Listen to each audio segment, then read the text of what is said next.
estás leyendo? No, nada. Discúlpame. No, todo bien. ¿Es esto nada más? Sí.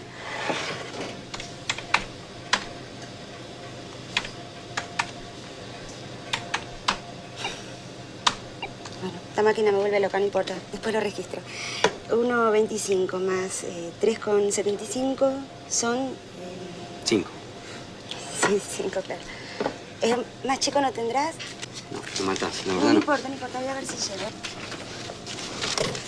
¿Sí?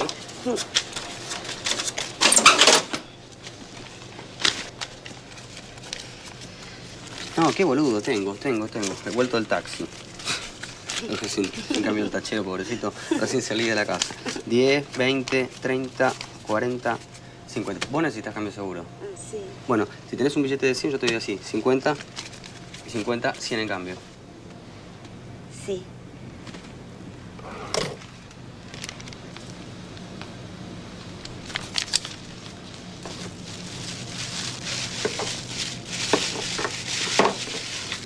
Chao, gracias. Chao.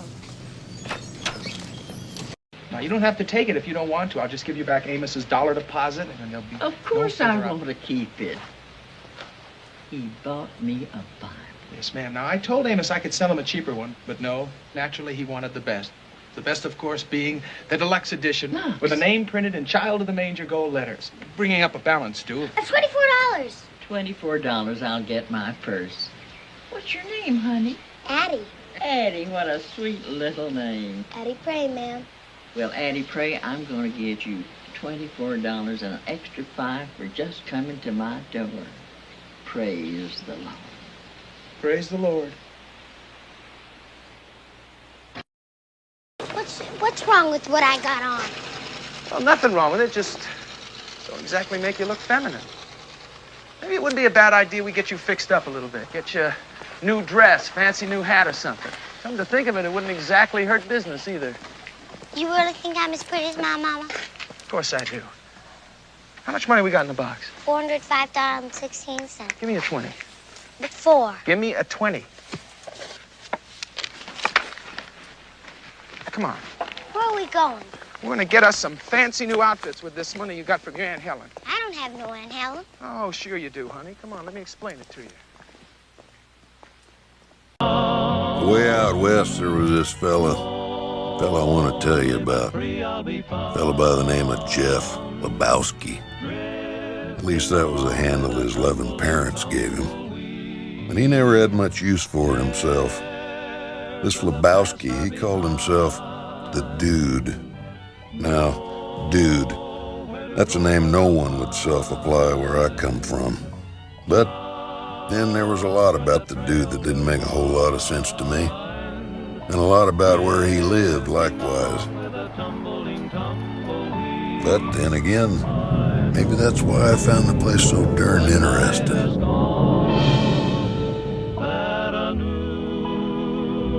They call Los Angeles the City of Angels. I didn't find it to be that exactly. But I'll allow there are some nice folks there. Of course, I can't say I've seen London. And I never been to France. And I ain't never seen no queen in her damn Dundies, as the fella says. But I'll tell you what, after seeing Los Angeles, and this here story I'm about to unfold, well, I guess I've seen something every bit as stupefying as you'd see in any of those other places. And in English, too. So I can die with a smile on my face without feeling like the good Lord gypped me.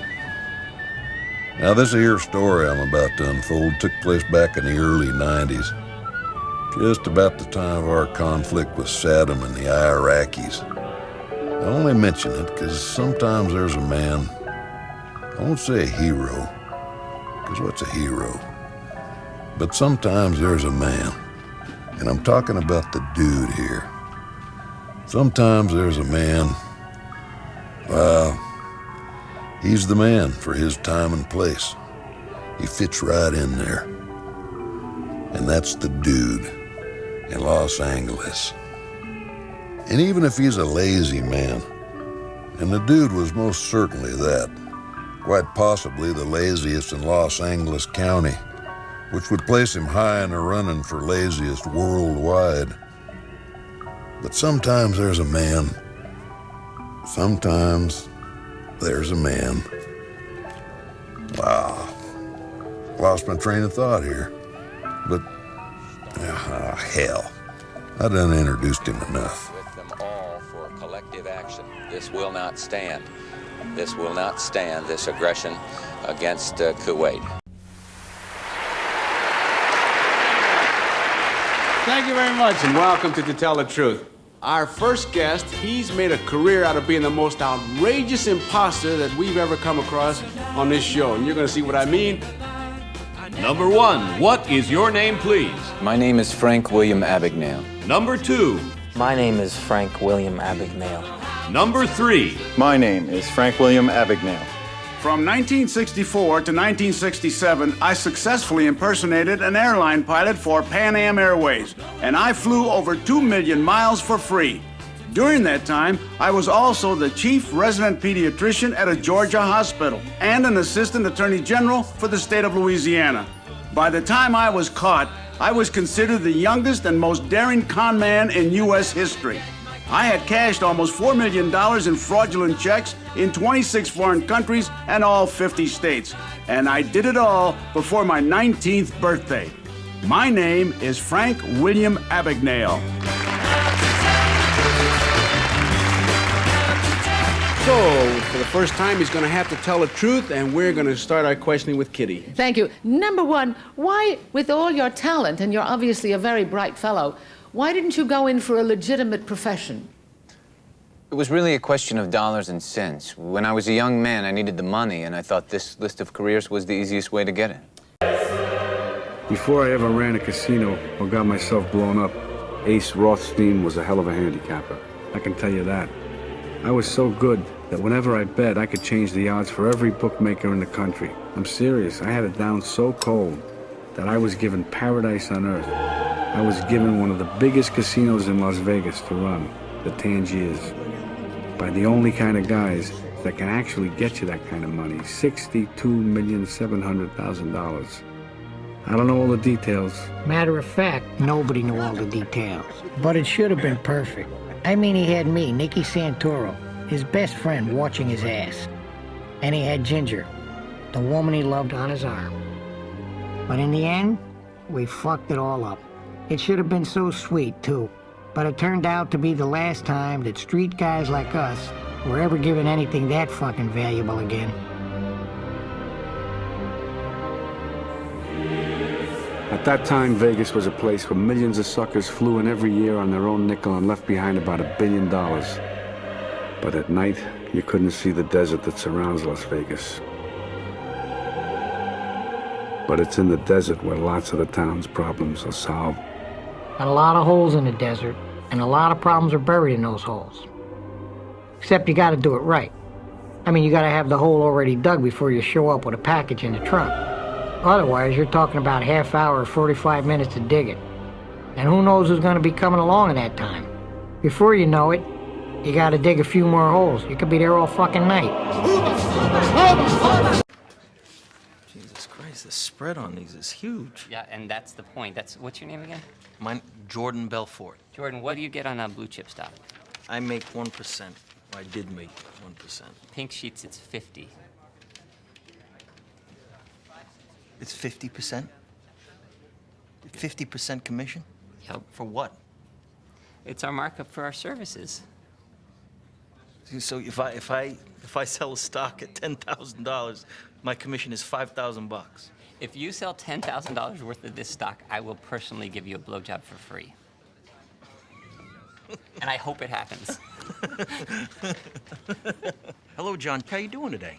You mailed in my company a postcard a few weeks back requesting information on penny stocks that had huge upside potential with very little downside risk. Does that ring a bell? Okay, great. Well, reason for the call today, John, is something just came across my desk, John. It is perhaps the best thing I've seen in the last 6 months. If you have 60 seconds, I'd like to share the idea with you. You got a minute? Name of the company, Aerotine International. It is a cutting-edge, high-tech firm out of the Midwest awaiting imminent patent approval on a next generation of radar detectors that have both huge military and civilian applications. Now, right now, John, the stock trades over the counter at 10 cents a share. And by the way, John, our analysts indicate it could go a heck of a lot higher than that. Your profit on a mere $6,000 investment would be upwards of $60,000. Jesus, that's my mortgage, man. Exactly, you could pay off your mortgage. This stock will pay off my house. John, one thing I can promise you, even in this market, is that I never ask my clients to judge me on my winners. I ask them to judge me on my losers because I have so few. And in the case of Aerotine, based on every technical factor out there, John, we are looking at a grand slam home run. Okay, let's do it. I'll do $4,000. 4,000, that'd be 40,000 shares, John. Let me lock in that trade right now and get back to you with my secretary with an exact confirmation. Sound good, John? Yeah, sounds good. Great. Hey, John, thank you for your vote of confidence, and welcome to the Investors Center. Yeah, thanks a lot, man. Thanks. Bye-bye.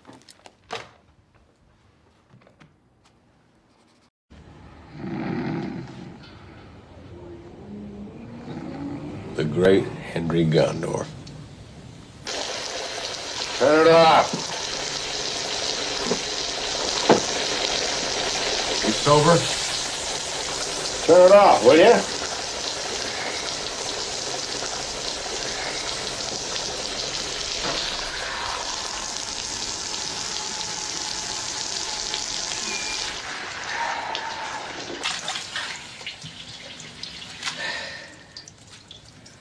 Glad to meet you, kid. You're a real horse's ass. Luther said I could learn something from you. I already know how to drink. Sorry about Luther. He's the best street worker I ever saw.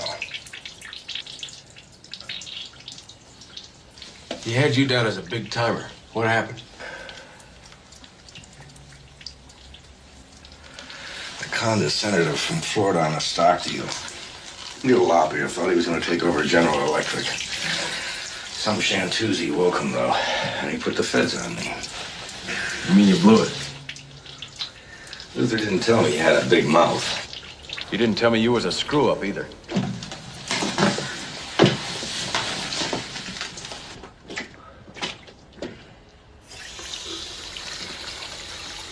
You played any big cons since then?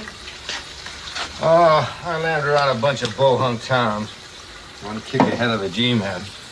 Would be still if Billy hadn't set me up here. Don't kid yourself, friend. I still know how.